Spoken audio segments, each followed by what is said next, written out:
It's my joy to introduce Bonnie Dowling, and I have two parts to the introduction. First, I'm going to tell you some facts about Bonnie. So she's at McKinsey and Company, and she serves clients across multiple sectors and initiatives, including financial services, health systems, federal and state agencies, and NGOs, among others.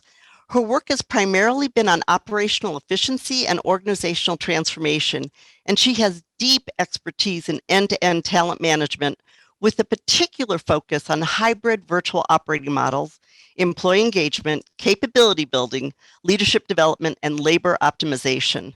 She's led McKinsey's thinking around how employees and employers can work together to reimagine how we work. So I'm sure we're going to be hearing some thoughts about that today, Bonnie. She's developed McKinsey's proprietary visualization, potential, and assessment tools, and she's co-led the Skilling at Scale, which is about building capability across the organization. The part that I want to share that's the second is that I sleep with one of Bonnie's articles. I have long been a fan of McKinsey and Company for their intellectual insights and practical applications. And Bonnie, when this article came out last July, I sent it immediately to many colleagues, and it became one of our required readings for a body of our leaders that have been meeting about the future of work. A couple of the highlights from that article that I want to share with the group, and there's another article that you wrote about the great attraction and attrition, but this is the one I'm going to focus on. So that article helped us understand that employees are reevaluating their relationship with work. The fact that the next operating model is a separate discussion and will take years, and that it's separate from the return to office, and that leaders need to embrace a test and learn culture and a mind shift change to lead in this new future. The last line that I loved that helped me personally, Bonnie, and is helping all of us at the city, and I encourage everyone to read it, is the line that stayed with me. Employers are underestimating the disconnect and failing to realize the finish line is a mirage. So that really captured me, Bonnie, and I welcome hearing what you're going to share today. Thanks. Thank you so much, Teresa, for that fabulous introduction. I'm really excited to be here with all of you today. I do live in Golden, so just a little bit south of you all, but I'm excited to share our findings and our research. And I also loved that original article, Teresa. It was my first McKinsey quarterly publication on hybrid, and that was really important. But we do have multiple follow-ons around the great attrition or great attraction, and gone for good or gone for now, all about the changing talent landscape and how you can compete for talent now. I'm going to go ahead and share my screen and get started. I believe there is a way in your Cvent platform that you are able to submit questions. Please do so throughout my presentation, as I would love to answer any questions and make this as tactical and helpful for all of you as possible. So with that, here we go. So there are a number of trends that have been impacting the workforce well before COVID kind of hit the scene. Increased connectivity. We think about our children, we think about even ourselves, but we've become much more connected as a broader population and around the world. And what that means for workforces, right, is that not only are we operating in a much more virtual environment since COVID, but even before, people that we were recruiting already knew about our companies well before we ever contacted them. Things like Glassdoor or Fishbowl, things of that nature, were actually sharing a lot of our inside secrets, if you will, not necessarily secrets, but things about our culture and pay and things of that nature. So that connectivity has really increased, and it just accelerated with COVID as we moved more into virtual operating models. Lower transaction costs. What do I mean by this? As we've become more connected and technology has played greater roles in our collaboration, we've been able to collaborate across much vaster distances with much more ease. But in addition to that, it means that some of the barriers to changing jobs and other things have actually reduced over the course of COVID. So when many of us were growing up, we thought about longer term careers, and We may have even been a bit skeptical if people switch careers too often. A lot of that has changed and been accelerated by COVID. It's no longer crazy to see people moving between jobs. That opportunity cost has really been reduced in terms of changing. Unprecedented automation, this probably doesn't need a lot of explanation. I think it's something that we've been seeing and feeling for quite a while. We now say that since COVID, every business is a technology business. And then there's been a shift in societal expectations, and I think this one is really important. Previously, in an old world, we could do top-down management and we could expect that our employees would kind of listen and move forward. That has been changing. It has been changing for a while now, and our employees want to be a part of the solution and a part of the conversation that identifies those solutions. And it's not just with work, it's much more broad than that. We see a lot of examples of this. We see it with companies that are pulling out of Russia right now, is an example that we hear about a lot. They're doing it for many reasons, but one of them is that their employees are expecting it of them. They're expecting and they're communicating that they want to see their employers take a bigger stand and they want to be a part of conversation and how that happens. What does all this mean? In light of COVID and the accelerating of all of these trends, it's that we have an opportunity. We have an incredible opportunity that I would say is, if not once in a lifetime, once in a generation, it's probably the biggest opportunity that we'll have to rethink how we work. But we can actually make work in a better way for ourselves as employers, for our employees, as well as for our customers. And that's really, really exciting.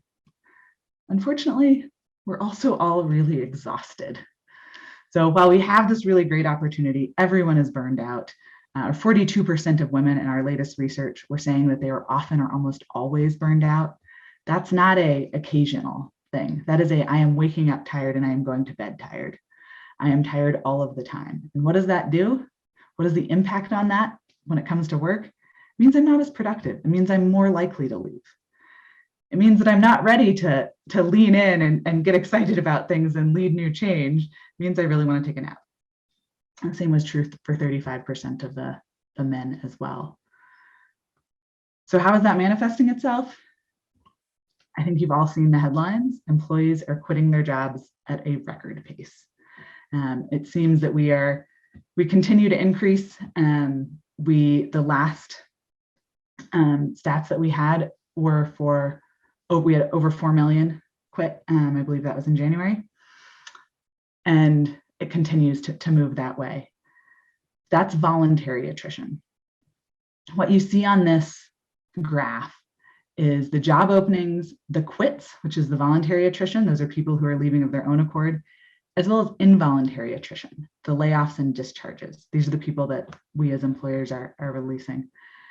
And you see that increase, 22% increase in the amount of voluntary attrition, coinciding with a decrease in the layoffs and discharges. What we've been hearing more and more is it's not because there's fewer people that we want to lay off or fire or discharge, but it's that we're holding on to talent that we may not otherwise have held on to because we're worried about replacing them, especially in a labor market where we've seen such an increase in job openings. It's tight. The bad news is that it's likely to continue. Our research was in line with the vast majority of other research and surveys that were done in similar timeframes, saying that about 40% of people were at least somewhat likely to leave their jobs in the next 6 months. But that's actually not so terrible. It is a big increase, and those that actually do it, it does matter. But what's really driving the challenges here are that people are leaving without jobs. So they're not just going to a competitor, which many of us are actually quite used to. We recruit from each other. They're leaving the workforce entirely. So 36% of the people who left in the past 6 months did so without a job in hand. 64% of the 40% that said that they were somewhat likely to leave said that they would do so without a job in hand. But that wasn't an important factor. That's a number of stats there, so I want to put it into context for you. If we extrapolated that across America, that would be the entire full-time employed population of California, Texas, Georgia, and Massachusetts combined exiting the workforce. And that's why our Starbucks isn't open on a Saturday morning anymore. That's the challenge we're facing. Around this time, I usually get some questions around, where are they going? Are they coming back? Can we wait them out? We had just published research on this. And what we found was that's not a great plan. We may not be able to wait them out. 29%, only 29% have actually returned to traditional full-time employment. 44% have no plans to do so in the next 6 months. That is a significant number that are exiting the workforce entirely. That causes a significant squeeze on our recruitment, on our pipelines, on all of that. So where are they going? What are they doing? They're doing a whole variety of things. Prior to the pandemic, we had been seeing a continual increase in the over 65 group in terms of their involvement in the workforce. So they were coming back. That didn't happen during COVID. We saw more people retire, both early retirements and scheduled retirements, but or even taking the retirement that they had previously pushed out. We actually saw 2 million more than the US Bureau of Labor Statistics had predicted. In case it's helpful to continue with those analogies, that is the entire full-time employed population of the state of Oregon. We also didn't see people returning. So my husband is from New England, so I like to call them the Gronkowskis or the Bradys of the world. But these are the folks that, retired, then their best friend called, said, hey, we can go win a Super Bowl together. And they said, oh, that sounds fun. I'll come out of retirement. We didn't have unretirements during COVID. People were staying retired. That is a big group of people that are taking themselves out entirely. We also saw people leaving because childcare had become incredibly unreliable and for skyrocketing costs. I don't know how many people on here are listening that have children, but as a mother of a 6-year-old, I can tell you, I get, cold sweats when I get the emails from her school that happen basically a weekly basis that say, there's been an exposure. You have been notified if your child was exposed and you need to quarantine for X amount of time. That level of unreliability around what we had previously counted on made some people rethink what they were doing. Also, if they were spending the majority of their paychecks on childcare, things like that, there was a shift in priorities and people started looking for new jobs or new ways to support themselves. We had teachers that were becoming influencers and saying, look, I'm still doing what I'm passionate about, but my platform has grown and I'm making money off of it. Even if some of us may not consider influencers a real job, it is the #1 job that our most recent graduates want. So it is something that people are going to. We had people join the gig economy in record numbers.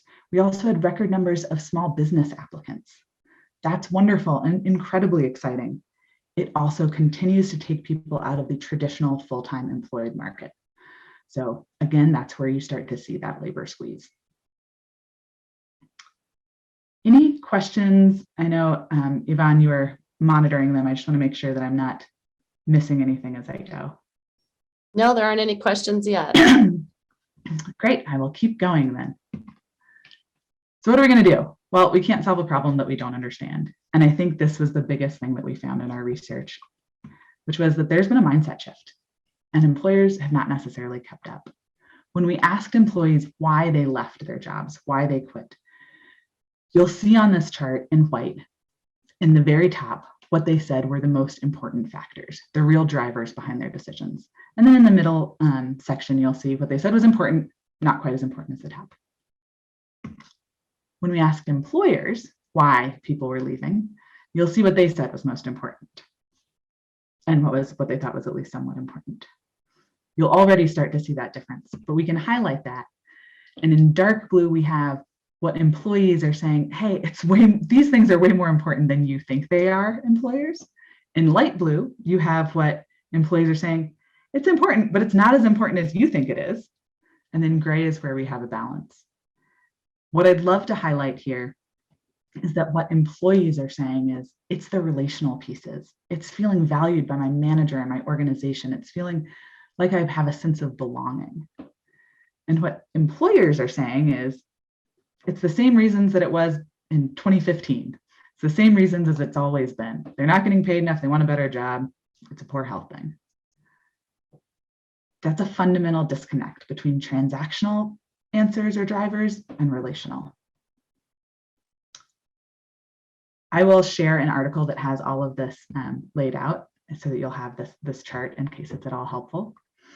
But that's the biggest piece, right? Is that disconnect. And so how are we actually going to retain our employees and attract new ones if we're missing this?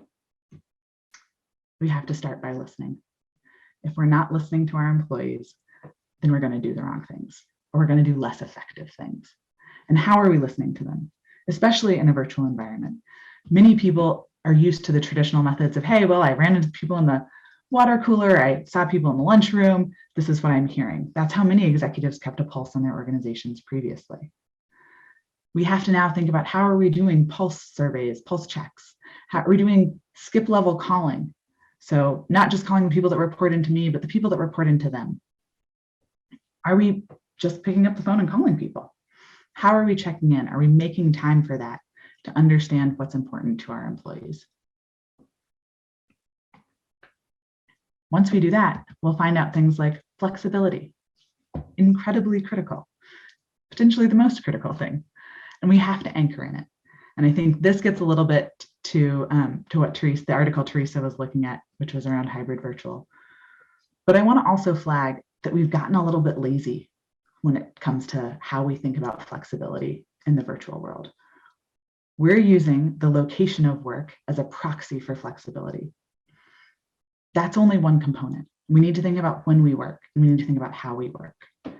One of the things I like to tell people is, yes, flexibility was the #1 ask of employees prior to the pandemic in 2019. And we all went virtual. Well, not all of us, but many people went virtual. When we did so, did we actually get flexibility? There are days when I have 15 hours of video conference straight. The only flexibility I have on those days is that I can wear athleisure on the bottom instead of a suit. That's not necessarily the flexibility I think I was looking for, or the broader workforce when we said it was the #1 ask.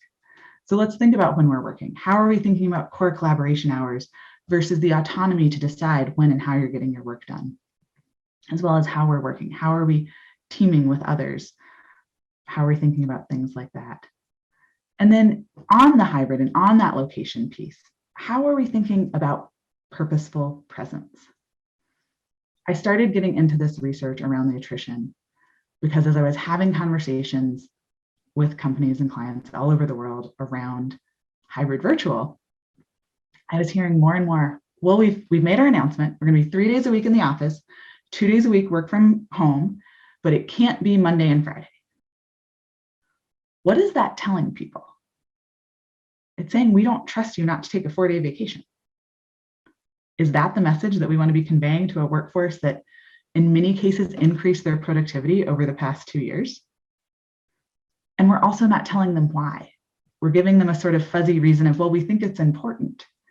What employees are saying is, I want to know why. It's not that I don't want to come in. Many employees want to come in. They don't want to come in 5 days a week, but they want to know why. They want it to be purpose-driven.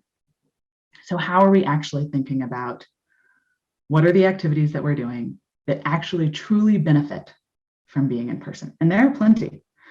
We have not figured out how to apprentice people at scale in a virtual world. We know that there's sensitive conversations and negotiations that are better in person, creative collaboration, things like that. But let's identify those activities. And then we can use that as a basis for driving that purpose-driven presence. We also, once we figure out what those guidelines are, when we want people to come in for why, we have to role model them. We can't be doing something totally different than what we're asking of our employees. And that goes both ways. If we are coming in 5 days a week, our employees will come in 5 days a week. It will devolve to that. I was advising a large financial institution in the summer of 2020. So we're still like really in the pandemic and people are staying home. And the executives decided to meet in the on-site. They had an on-site meeting, and within 3 weeks, you could not book a conference room. Word had gotten out and everyone thought the expectation was that they should be back on site. We have to communicate those things clearly. It also can raise equity issues if we're doing something differently, because we will fall into recency bias, giving opportunities and promotions to those we see and not those that are taking advantage of the policies that we put in place. So something to think about. Strengthen your culture. People said the relational aspect was important. What are we doing to actually strengthen that? So many leaders that I speak to say, but isn't this having your cake and eating it too? They want to work virtually, but they also want a strong culture. Does that even work? It does work. There are a number of organizations, entirely virtual organizations, that actually have incredible cultures. And by the way, there's a number of organizations that were 100% on site that had terrible cultures. They're not, they don't equate being on site and having a strong culture. You have to actually invest in that culture. You have to think about it, and you have to really focus on building it. So again, picking up the phone and calling people, creating Slack channels or Teams channels, whatever it is that you're using, that are informal in nature, that give people an opportunity to engage, humble brag, or give kudos, or share meaningful things that they're doing. I was working with one organization. They said, yeah, you know what's not helping our culture? Zoom happy hours. Nobody wants to do that. I was like, yeah, nobody wants to do that. Totally right. So what we designed and did was say, okay, well, we were having people take an hour out of their day to do a Zoom happy hour. What if instead we set an hour of community impact? And we gave people an hour to go out into their community and do something that they were passionate about. Volunteer at a soup kitchen, coach a kid's soccer team, whatever it was. And they sent pictures in on a Slack channel. And so that was a way that people were able to start to bond and see each other and what they were doing and make comments. And they could also start asking others if they wanted to join them. So different things like that can be helpful to build your community even in a virtual world.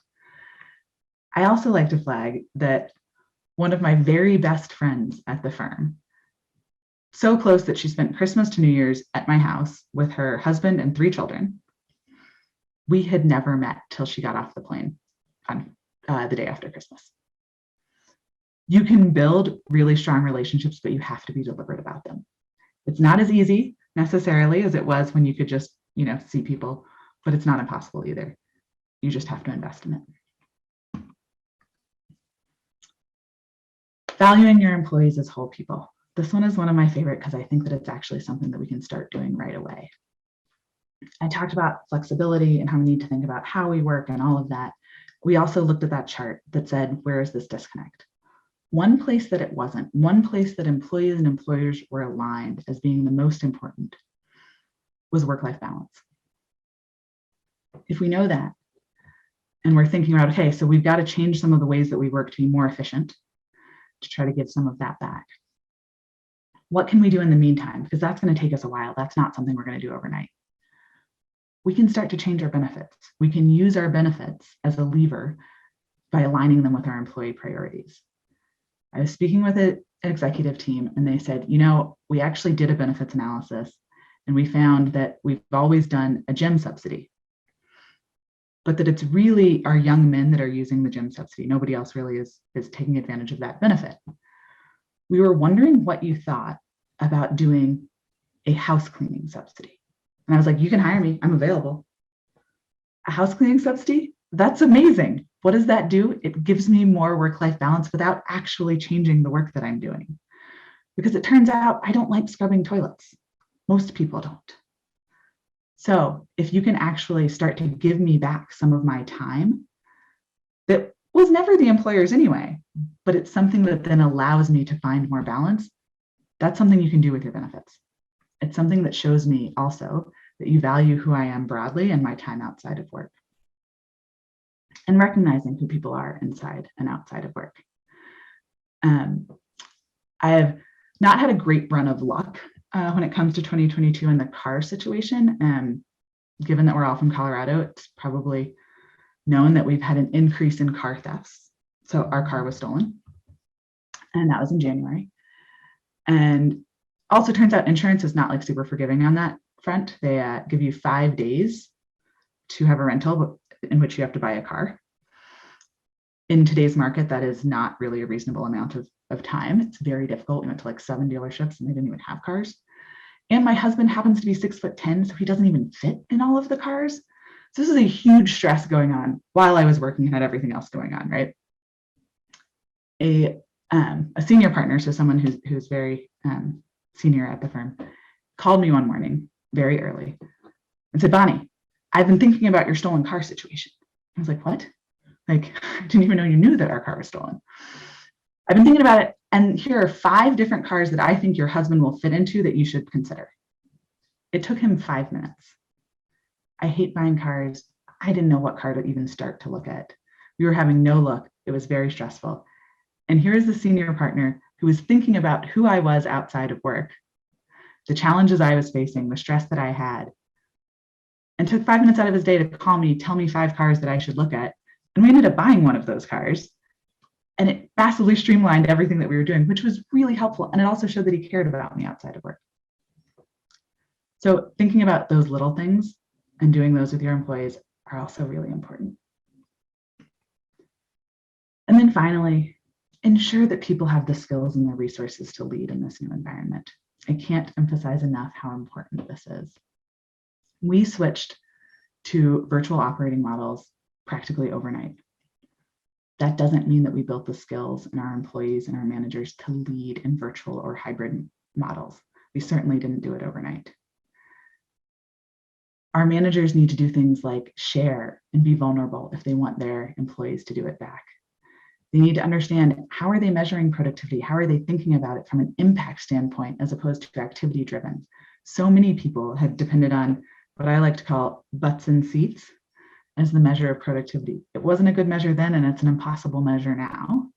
So how are you thinking about what people are hired to do and if they're actually accomplishing those and doing it in a way that's not micromanaging? One of the things that I like to talk about also is many people don't know that there's Zoom makeup available.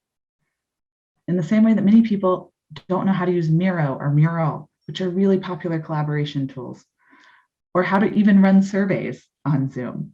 Someone on their team does, probably an analyst. And so they wait for them to join if they want to do something like that.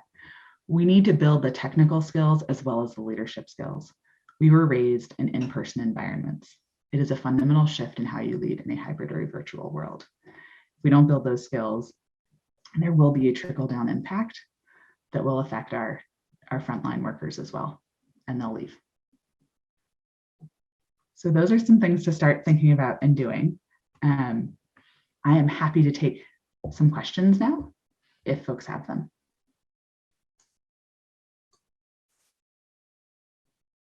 Bonnie, I don't see any questions in the chat. So I think your presentation has been amazing and super helpful and actually actionable things that we can work on right away. So we're so grateful that you're here today and so grateful that you're in Golden. We feel like you're our girl. And as you know, Teresa Roach and I are your groupie. So we're excited to have you here. And if we get any questions from anyone, I'll forward them into an email and we'll go from there, and we'll share with everyone the articles that you'll share with us that have the slides contained of what you sent today. So really appreciate that. That sounds perfect. Thank you so much. I'm really happy to be here, and feel free to follow up with any additional questions.